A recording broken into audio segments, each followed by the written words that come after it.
Good morning, everybody. So, I am Cédric Villani, director of the Institut Henri Poincaré, just a few meters away from here.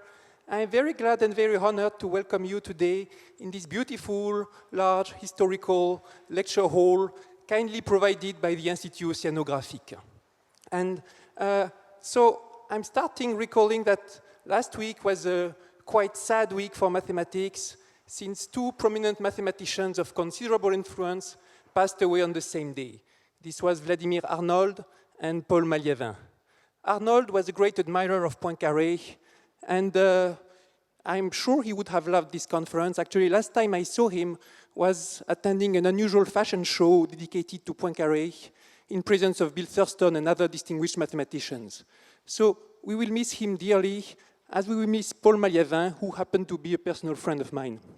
Now, life of mathematicians, as life of everybody, as we know, is full of sorrow and happiness, entangled together in an inextricable way.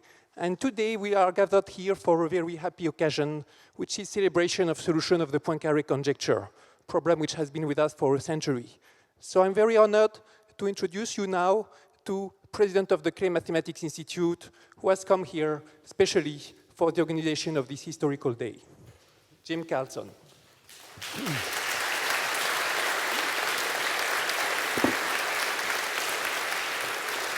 Thank you. Thank you, Cedric. Thank you to the Institut Poincaré for your hospitality and your help with organizing this event. This is indeed a historic occasion.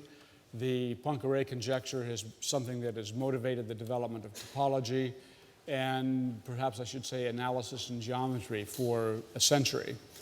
And we are here today to celebrate the solution of that conjecture by Gregory Perelman. We're running a little bit late, so I will say just a few words.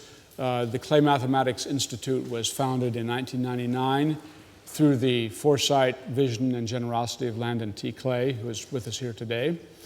The Clay Institute is devoted to fostering the increase in mathematical knowledge and its dissemination. So without further ado, I would like to introduce Andrew Wiles, well known for his solution of another French problem, Fermat's last problem. Andrew will introduce Professor Atiyah. Andrew?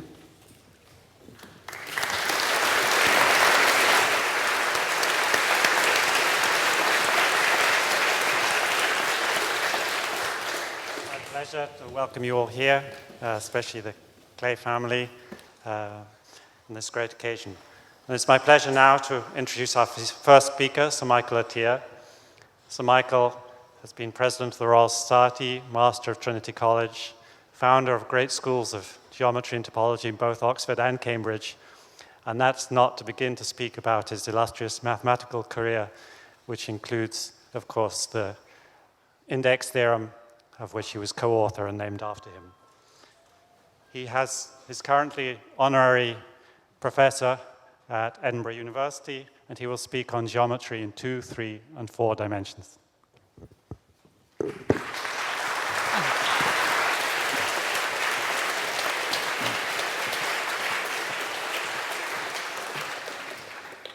Thank you, Andrew. This is a very special occasion. In the days of Shakespeare, before the play started, there was something called the prologue.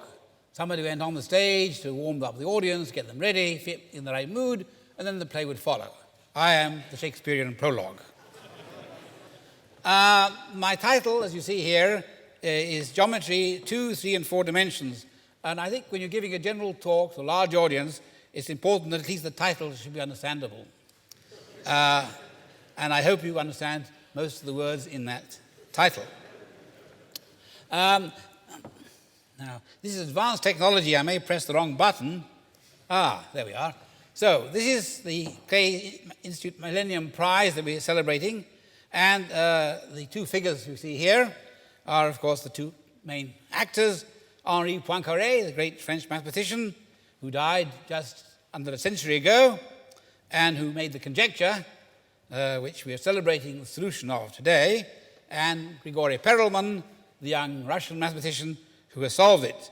As you'll see from the dates given, Perelman was wasn't even born more than 50 years after Poincaré died. So there's mathematics has a long gestation period. Problems last a long time, they take a long time to solution. You mustn't be in a hurry. These days, people tend to be in a hurry. So I want to talk about this conjecture now. This is a summary of what I want to say. I've been given a very short timetable, so it'll be a quick summary. First of all, I want to say something about the historical context.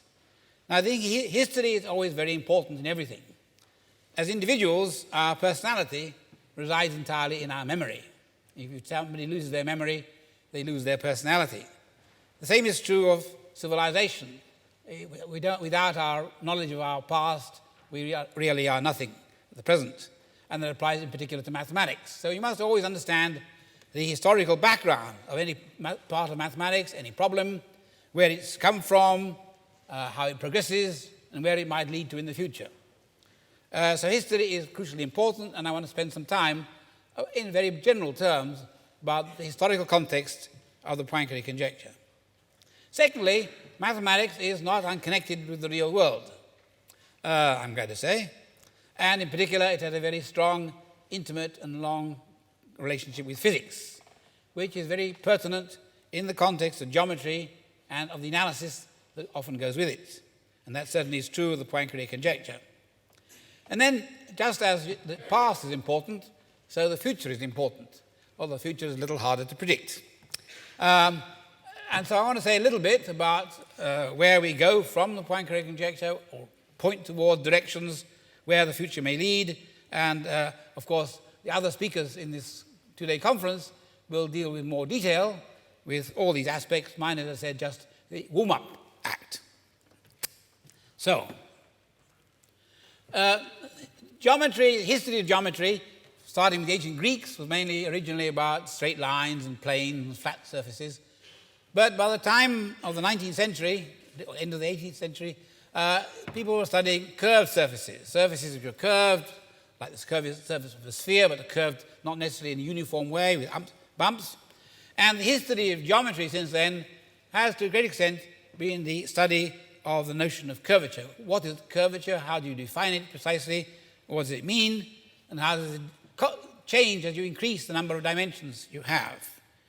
In dimension 1, along a straight line or on the edge of a circle, there is no real geometry. All you can do is to measure how far along the path you are. Geometry starts in dimension 2. And it was Gauss, in the 19th century, who defined what we now call Gaussian curvature or the scalar curvature of any surface.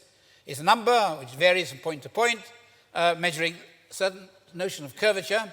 For example, a sphere has constant curvature always equal to some number defined by the radius. And this is a notion of curvature which is called intrinsic curvature, to distinguish it from extrinsic curvature. For example, although the sphere, you know, is curved, and curved intrinsically because you can't draw a precise map of the atlas of the world on a piece of paper without distortion, if you have something on a scroll, like these Chinese scrolls that you unroll, or a piece of Christmas wrapping paper you buy, you unroll that, there's no distortion. A cylinder looks curved, but it's actually flat from the point of view of Gaussian curvature. It curves in one direction, but not in the other, and it's important that both change. So the 19th century was, which started off with Gauss and went on, was the development of the notion of curvature in 2 dimensions by one function called the scalar curvature. In the 20th century, we moved on from 2 dimensions to 3 dimensions. This is a very abbreviated, shortened, history does not actually follow centuries exactly. So give or take 20, 30 years. Allow me a little latitude. The 20th century, you can say, or the 19th century finished with a very, very deep theory of 2-dimensional surfaces in all aspects, geometrical, analytical, complex, real.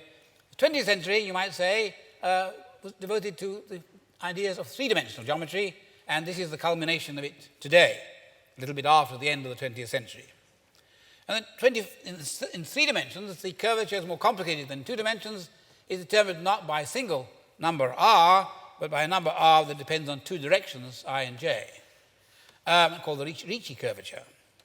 And when you go to 4 dimensions, and 4 dimensions is very, very important, even if you don't believe in it, There are a lot of ways in which 4 dimensions affects our world, especially if you include time. That is now, in some sense, the center of attraction for mathematicians in the 21st century, and it may be not until the end of the 21st century that is better understood. And here, the curvature first introduced by Riemann depends on 4 indices of 4 directions. So this is, and it's after that situation has changed. It doesn't get more complicated in 5 and more dimensions, it becomes simpler. These are the dimensions of interest. Now, 2 dimensions. Let me go back to the history of 2-dimensional surfaces. The great names, now I like to talk about names and show pictures of people to emphasize that mathematics is created by individual people, and people with real names, real faces, and real personalities. So this talk is essentially showing slides of famous people, and that's actually also easy to understand. Now, on the left, we have the great Gauss, who lived a long time, as you see, did many things in mathematics, but in particular laid the foundations for modern differential geometry. Then we have the very young, sadly tragic early death of Niels Henrik Abel, the Norwegian mathematician, who just studied algebraic equations, showed for the first time that equations of degree 5 and more cannot be solved in terms of radical square roots and so on. And he was brought into the theory of geometry, the complex variables that arise in polynomial equations. And then the last name in this figure is great Bernhard Riemann, who did many, many things in life, whose collected works occupy 1 slim volume, but each chapter in that covers whole regions of mathematics. And he brought the modern notion of topology into the game to add to the differential geometry and the algebraic geometry of Gauss and Abel. These are, with regard to the 3 great figures in the history of geometry in the 19th century. If you look at the dates, you'll see that Gauss lived more than Abel and Riemann put together. But age does not alone define fame. Now, Riemann surfaces, our 2-dimensional study, is a very simple story. The surfaces are all characterized topologically by 1 number called the genus. When the genus is 0, the surface is the surface of a sphere. When it's 1, it's the surface of a torus, a ring. And when it's greater than or equal to 2, that's everything else. And these surfaces, you can have on them metrics describing geometry, and they are characterized by being 0 curvature in the case of the torus. The torus is flat, in a sense, like a cylinder. And the sphere, which has positive curvature, which curves one way, and the surfaces of negative genus, which curve the other way, where the Gauss curvature takes values either 0, plus, or minus. And there, in green, is a typical picture of a surface of genus 3. The genus is the number of holes, and everybody can see there are 3 holes there. The sphere has no hole, it has inside. The torus is a sphere with a hole bored through it. So that is, in summary, the topology of Riemann surfaces, and from the topology, you build a very elaborate superstructure involving complex numbers, polynomial equations, all sorts of other things. This is the start, in one sense the end, in the other sense the start of the theory of surfaces. That was fully understood by the end of the 19th century.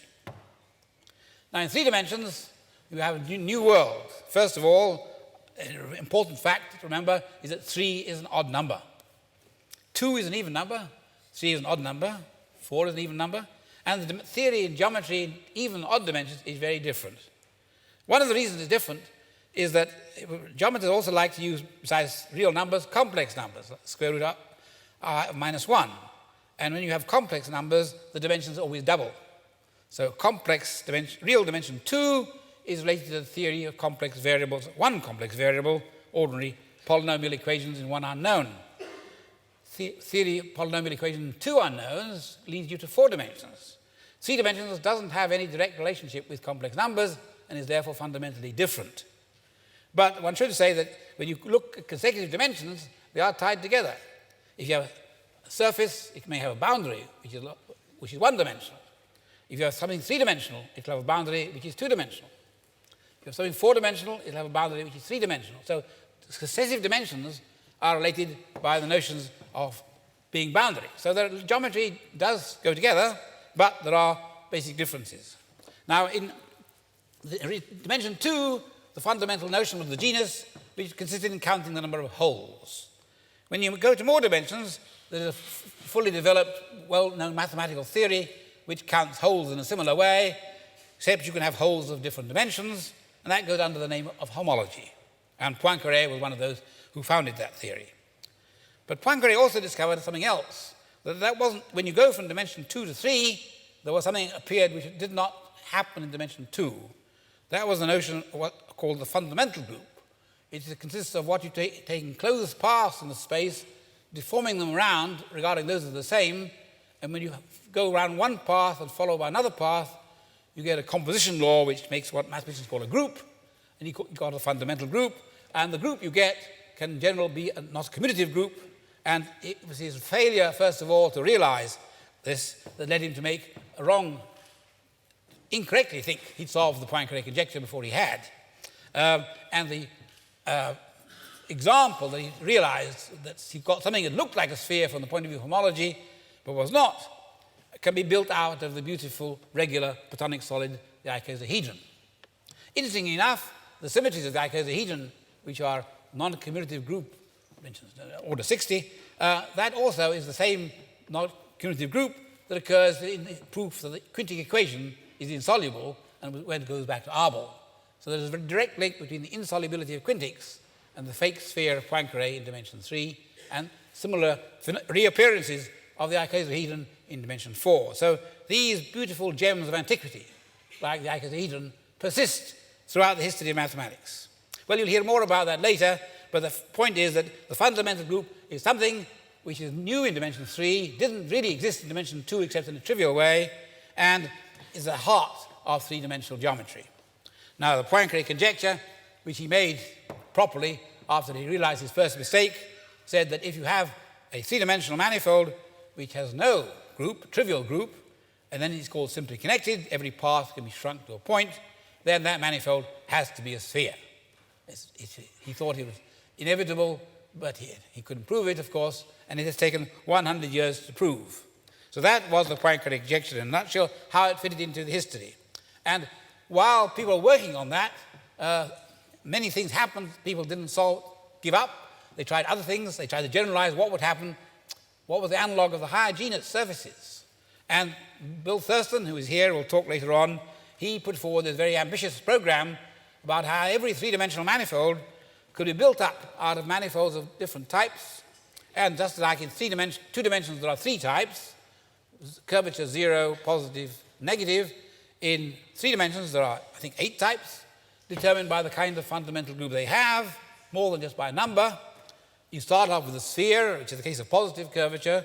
The other extreme, you end up with what's called hyperbolic manifolds, totally negative curvature. And in between, there are various mixed types. And he put forward a big program that what geometry should look like, and did a lot of work showing that actually was highly plausible. Well, Perelman's proof for the Poincaré conjecture is by such fundamental methods that it has extended to enable the full Thurston program to be achieved. So this is the end of an era. A lot of work has gone on, culminating in this great theorem, which not only proved the conjecture of Poincaré, but proved the much larger panoramic view that Thurston has outlined. So that it certainly deserves not only a prize, but a conference to celebrate the prize. Now, I said I would talk about the past, but I also have to say something about other things, the relation with physics and the future. So let me just go a moment to talk about complex algebraic geometry. I told you that complex equations, polynomial equations in one variable, led to the work of Abel, Riemann, two-dimensional surfaces, Riemann surfaces. But people also studied what happened when you have more than two variables. Then you get algebraic varieties of dimensions more than one complex variable, maybe in general n, and then 2n dimensions real. So you miss out 3. So this is going off in a different direction. It's taking the theory of Abel and Riemann and pushing it forward in the direction of even-dimensional theories related to algebra. Now, the great names in this subject I've listed here are, first of all, Solomon Lefschetz, very powerful figure in in the world of mathematics in his time, who laid the foundation of a lot of topology after Poincaré, and also of applications to algebraic geometry, and he was a major figure in that period. After that, there was William Hodge, my own supervisor. By the way, my memory doesn't go far enough back. I didn't actually know Poincaré. I'm old, but not quite as old as that. But I did know Hodge, I did know Lefschetz. Hodge's contribution was to bring analysis, very similar to the analysis that Riemann had used, to bear on complex algebraic geometry in general, and to refine the work of Lefschetz, and laid the foundations of what is called Hodge's theory, which has been fundamental for geometry and physics of the 20th and 21st centuries. That was very major progress in algebraic geometry. And then in the second part of the 20th century, in the post-war period, the main development was what is called sheaf cohomology, which was a kind of marriage between topology and analysis. You took the techniques of analysis by studying things locally, you piece them together in the large by methods of topology and homology, and you got this very flexible, powerful tool called sheaf cohomology, much of which was developed here in Paris. And two of the key figures are there. Some of you may not recognize the young man on the right, Jean-Pierre Serre. I knew him when he was quite young, but not quite as young as that. I think there he is still a graduate student of Henri Cartan, whom I also knew, who died not long ago at the age of 104. But I didn't know Cartan quite as young. But Serre, I didn't know. I think there he is probably about 20 or 21, something like that. Anyway, not many people remember him like that. But he's one of the modern generation. As you see, he doesn't wear a tie. He only put on ties for very important occasions. Perhaps today he would have had a tie. Now, that was telling you about what's happened in complex algebraic geometry in higher dimensions, and there's a full story there which I can't go into.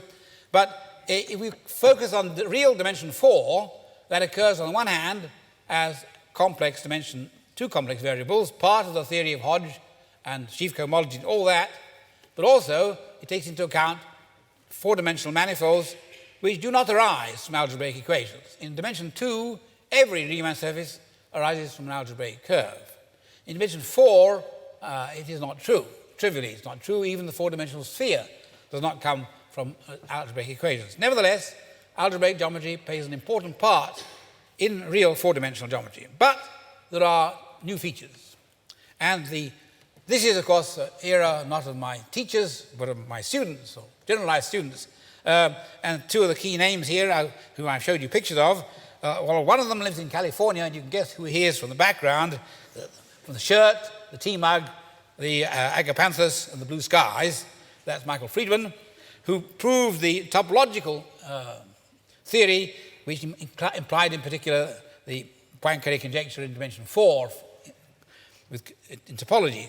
But almost simultaneously, Simon Donaldson, who was my student, one of the speakers here today, showed that when you worry not about continuity, but about differentiability, having things smooth, whereas in dimension 2 and 3 that's the same, in dimension 4 is different, and totally different phenomena appear in dimension 4.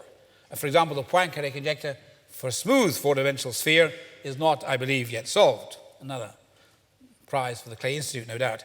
And there are totally new phenomena. Now, the one I'd like to single out, which follows from the work of Donaldson and Friedman, is that if you look at algebraic surfaces, two complex variables, or four real variables, in the case of dimension 2, Riemann surfaces, you can remember the picture, are made up of things with holes.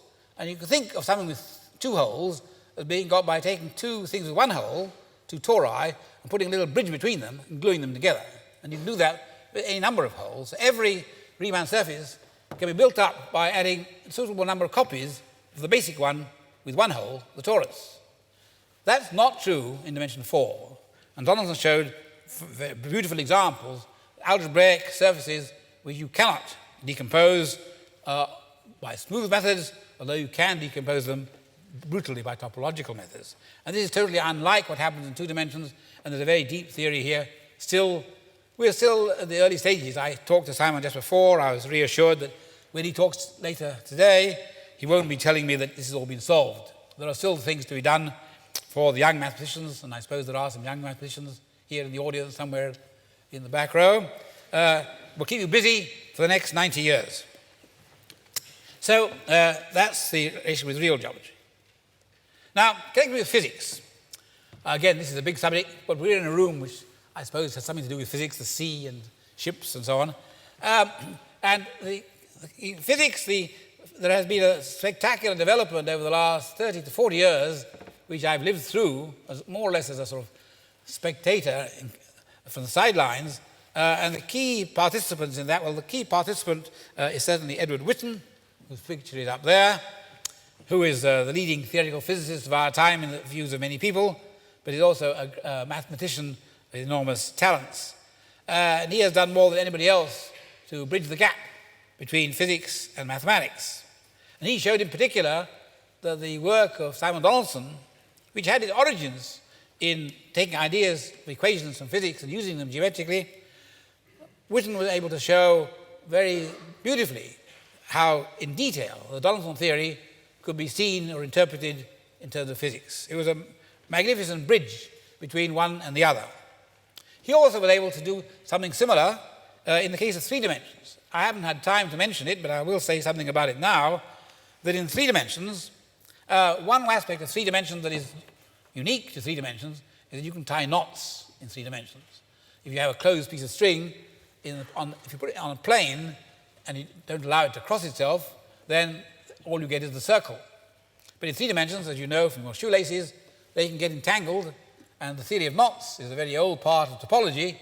In a way, it's the most easiest part of topology to explain. When you have a knot which is tied up in a tangle, what's important is not the length of the string or the thickness of the string or the material of the string, it's simply whether it's knotted and how it's knotted, and whether one knot is equivalent to another knot or not. Sorry, that's a difficult thing to say. But the theory of knots has been with us for a long time, and a lot of progress has been made. One of the spectacular progresses was due to Vaughan-Jones, whose picture is down there, New Zealand mathematician, who produced a lot of beautiful invariants, as we call them, of knots, numbers that distinguish different knots. And Witten was also able to show that this Jones theory could be interpreted in relation to quantum physics. So both the work of Vaughan-Jones and the work of Simon Donaldson are linked to physics, and that is just the tip of the iceberg. There's a vast amount more behind those 2 examples. So connected with physics are extremely strong, have been for some 30 years, are still strong, and hold up promise for the future, both for physics and for geometry. Future problems. Well, what are the future? In dimension 3, well, one obvious problem is how do you relate these Jones quantum invariants, so we call them now, things you can associate. By the way, not only are they defined for knots, but as Witten was able to show, they're defined not only in 3 space, in any 3-dimensional manifold. So they apply to the work of Thurston and Perelman. So we have 2 different theories in 3 dimensions. There's the geometrical theory of Perelman and Thurston, which describes how you build surfaces, what kind of curvature they have in terms of fundamental building blocks. And there's the theory of Jones coming from physics and quantum theory, which produces a lot of numbers which distinguish between how these numbers relate to the Thurston-Perelman structure is still very mysterious. There are clues, and I think there will be some talks later today which will tell us how far it's got. I regard this as one of the outstanding problems, because you have a theory with only one magnificent theorem is great, but you have 2 theorems, and it's not related, that's not so great. You have to build a bridge. So in dimension 3, there is a clear outstanding program there. In dimension 4, the program is even vaster because we know much less. And the real question in dimension 4 is, what replaces the Perelman-Thurston program from dimension 3 to 4? Understand the structure of 4-dimensional manifolds and its relationship to physics, because there is a relationship to physics. Now, in 4 dimensions, you can, of course, have a fundamental group, but the fundamental group in 4 dimensions does not seem to be the heart of the problem. The problem arises even if there is no fundamental group. If you have a simply connected 4-dimensional manifold, the important thing is that in dimension 4, the middle dimension of 4 is 2. In 3, there is no middle dimension. So if the fundamental group is trivial, there's nothing left. In 4 dimensions, what's left is the 2-dimensional homology, 2-dimensional cycles. These are like the one cycles in 2 dimensions, the things that go around the holes. And the structure of 4-dimensional manifolds, it seems to be deeply related to the 2 dimensions in the middle that we have, a new phenomenon and relation to physics. But fully understanding this will take a long time. Simon's guess is as good as mine. I think, it may take 50 years, it may take 100 years. And if you remember the Riemann curvature, the tensor I mentioned at the beginning, there is a scalar curvature in dimension 1, which is one number. In dimension 2, there is one scalar curvature. In dimension 3, there's a Ricci tensor, which has 2 indices. In dimension 4, there's the Riemann curvature tensor, which has 4 indices. In dimensions 5 and above, it still stays 4, doesn't change. And 3 and 4 are somehow the heart of the notion of curvature, which goes back all the way to Riemann. And what it'll lead to, we don't know. Now, let me end up with some more remarks about physics and some speculation. Now, I'll remind you that Einstein's great theory of gravity brought in time as well as space. And he combined space and time together. Well, it was first done by Minkowski in what's called 4-dimensional space-time. But Minkowski thought of them as flat space, flat time. Einstein allowed the spaces to be curved. And using the general theory of Riemannian geometry coming from Riemann, he was able to write down equations for general relativity, for gravity, in a very beautiful, simple form, which depend basically, the Ricci tensor is 0. So there is a beautiful geometrical theory of gravity, which was developed by Einstein way back in 1915. Is that somebody's? It's all right, nothing to do with me. Okay, good. Now, a little bit further back than Einstein, there is the theory of electromagnetism developed by James Clerk Maxwell, the greatest physicist of the 19th century.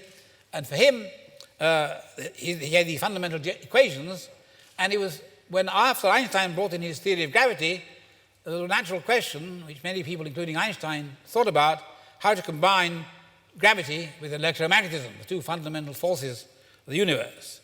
And it was a beautiful idea first put forward by the great German mathematician Hermann Weyl, and subsequently developed by other people like Klutzer and Klein, which says that you can add another dimension to space-time, a 5th dimension, a small circle, so to speak. And in these 5 dimensions, the geometry of 5 dimensions would include both 4-dimensional gravity of Einstein plus electromagnetism, which came from the way the circle varied in space. And so you combine the 2 equations into one 5-dimensional picture. Beautiful unification of the geometries which were known at the time. Now, of course, combining electromagnetism and gravitation combines 2 of the fundamental forces of nature, but leaves aside the whole nature of the structure of matter, which is concerned with very small particles and very powerful forces at short range. And physicists have been struggling how to understand the nature of matter for the last century and how to combine it with Einstein's theory of gravity. This is currently the big program. And the speculation I offer here, as you get older in life, easy to offer speculation, you won't be around for the consequences. Somebody may solve the problem, somebody may show it's trivial, it may last 100 years. So my speculation goes like this. If you have space, which means good old-fashioned 3-dimensional space, and you add one circle, you get 4 dimensions.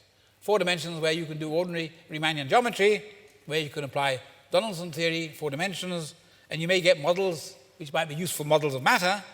And if you look at the 4-dimensional geometry, it's such a rich theory, there's a lot of material there which might have physical interpretation. For example, one of the important things in physics is there is something called electric charge.